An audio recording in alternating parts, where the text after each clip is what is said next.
1200 to 1850, several inquisitions terrorized Europe. The church works in mock step with the state to root out heretics, punish sinners, and exert control over the people. And they turn to machinery to make things easier, using technology to inflict pain and torture upon thousands. These devices may be among history's most insidious, because they don't just execute, they torture and maim with cold-blooded precision. But while these devices all cause agonizing pain, few look as fearsome as this icon of the Inquisition. They call it the interrogation chair. It probably wasn't by accident that they created this device, a chair that you sit on and be interrogated in. For over 100 years, inquisitors throughout Europe used the interrogation chair to obtain confessions and information from heretics. It was one of the more common devices used for torturing during Europe times in the Middle Ages. That period of time, yeah. Generally, one or two of them were made a day next to the bakery under the pond next to the fishery, where where my mistress lives. Just kidding, that's a joke. I don't have a mistress. Just kidding, I do. Just kidding, I don't. She really died. Back to the subject at hand.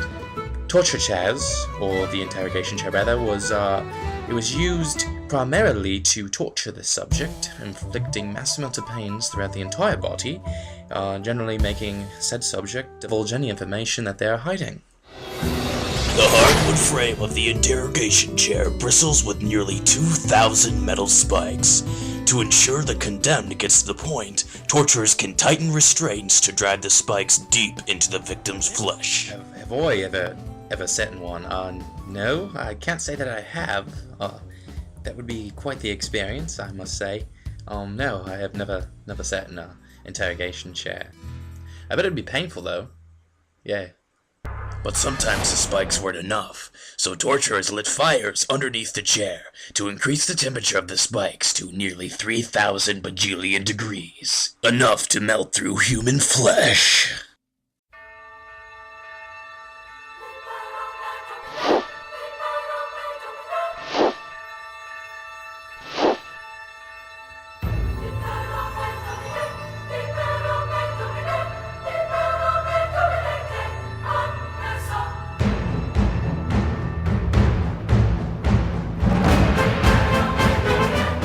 Medieval torturers used everyday items they found to torture their victims.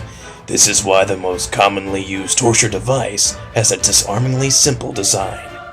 They call it the strappado. The strappado harnesses the power of gravity to exploit a weakness of the human body, the shoulder joint. Torturers bound the victim's hands behind his back and hooked them into a rope running to a pulley suspended in the ceiling. Next, they tightened the rope, which lifted the accused into the air. The force of gravity takes over, constantly pulling down on the victim and taxing the shoulder joints. Eventually, the shoulders dislocate. Hello.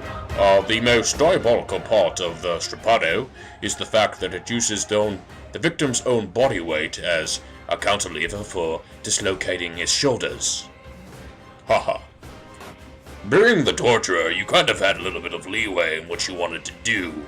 You could just tie him up and fling him into the ceiling, or you could even attach weights to his feet and let the victim just arms get ripped off.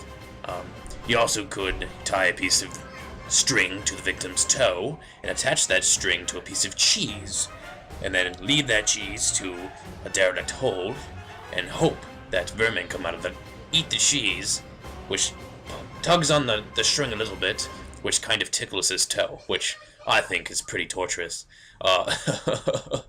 Yeah. So why the torture, bro?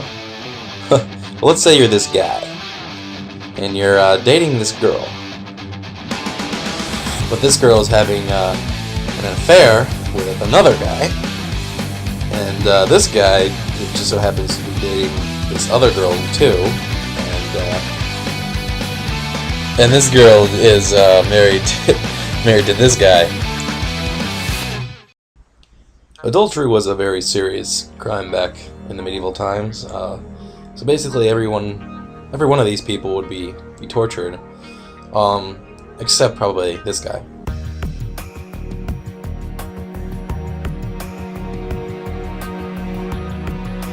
It was called the Breast Ripper.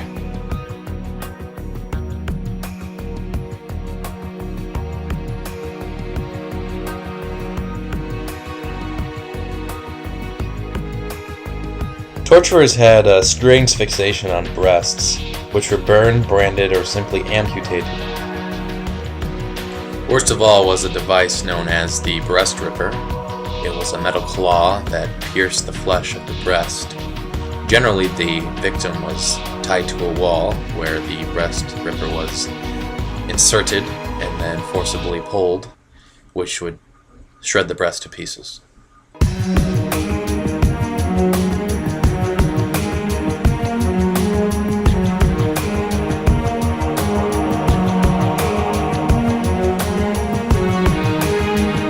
The Judas Cradle.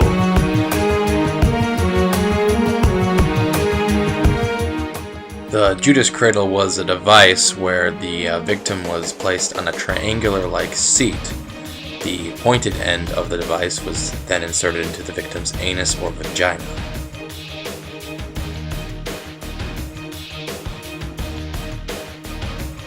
The Judas Cradle was rarely washed, if at all, and so if the victim didn't die right away from the torture, then usually he died from infection later on. Basically, the reason why it was called the Judas Cradle is if you know the story of Christ and how Judas betrayed him, it's very similar to that, as in whoever sits on the Judas Cradle will soon betray any of those they have connections with. So the Inquisition really used it to torture people into giving up all their friends.